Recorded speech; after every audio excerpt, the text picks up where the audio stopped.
Bonjour à tous, nous voici devant le collège Saint-Michel à Bruxelles. Nous sommes en compagnie du ministre de l'Enseignement.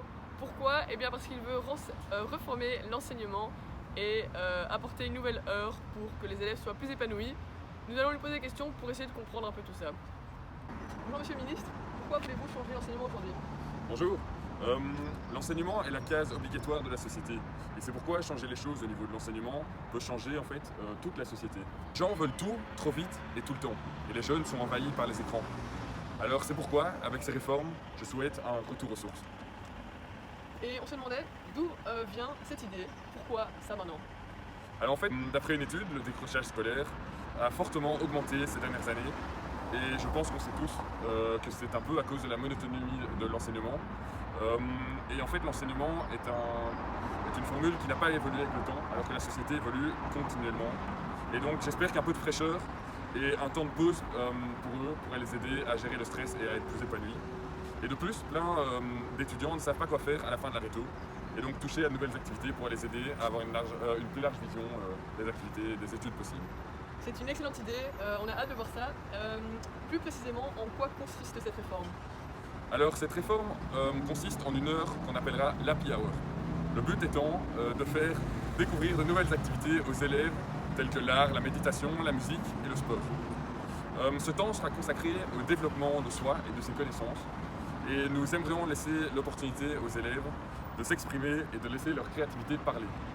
Nous avons aussi pensé à ajouter des activités de 2 à 3 heures le vendredi après-midi pour rapprocher les élèves de la nature et de leur apprendre à apprécier l'essentiel. Et les activités seront telles que des balades à pied ou à vélo dans les bois, de la méditation entourée de la nature ou même pourquoi pas une séance de yoga en plein air. Tout cela me paraît incroyable, nous avons hâte de découvrir ça. Un très grand merci pour votre temps, à très bientôt. Merci à vous. Maintenant, nous allons interviewer le directeur de Saint-Michel. Nous sommes ici devant le collège Saint-Michel et malheureusement le directeur n'a pas pu être parmi nous à cause du Covid. C'est pourquoi nous allons lui poser des questions à distance. Bonjour monsieur Gonzalez, le directeur de Saint-Michel. Première question, pourquoi avez-vous accepté d'être l'école d'Est par rapport à la réforme de l'enseignement? Et deuxième question, comment l'enseignement se passe-t-il chez vous ici à Saint-Michel? Eh bien, bonjour Monsieur Bouon et merci de me recevoir. Donc, écoutez, ici, nous sommes dans un enseignement en général classique. C'est un peu le système que tout le monde connaît, avec les branches de base comme les maths, les sciences, les langues ou encore l'histoire géo. J'ai constaté durant ces dernières années que mes élèves n'étaient plus heureux durant les cours. C'est pourquoi j'ai accepté le changement. Maintenant, nous allons questionner des étudiants de Saint-Michel sur le bonheur. Bonjour, nous voici avec quelques étudiantes de Saint-Michel et on va leur poser des questions sur le bonheur. Premièrement, quelle est votre vision du bonheur? Le bonheur, c'est quand on ne peut pas se soucier des choses inutiles dans la vie. Ok. Ne pas se soucier des choses inutiles, ouais, bonne réponse. Est-ce que l'école joue un rôle dans ce bonheur ou est-ce que justement il n'aide pas trop? Mais si je pense au secondaire, là, j'étais pas très heureux parce que le focus est vraiment mis sur avoir des bons résultats et vraiment plus l'école et tous les trucs extracurriculaires que tu faisais, c'était pas très important. Par exemple, moi je faisais beaucoup pour les réfugiés et des trucs comme ça, et ça aussi c'est important pour la vie, mais là ils n'étaient pas contents parce que j'étais trop occupée avec les autres trucs et pas donc bon, c'est vraiment pas vraiment le bonheur dans l'école. Dernière question, qu'est-ce que l'école pourrait apporter alors pour que vous soyez plus heureux? Déjà, si on pouvait faire plus de choses en groupe, enfin, collaborer avec les élèves et tout. Et si l'école pouvait moins s'associer des points aussi. Merci beaucoup.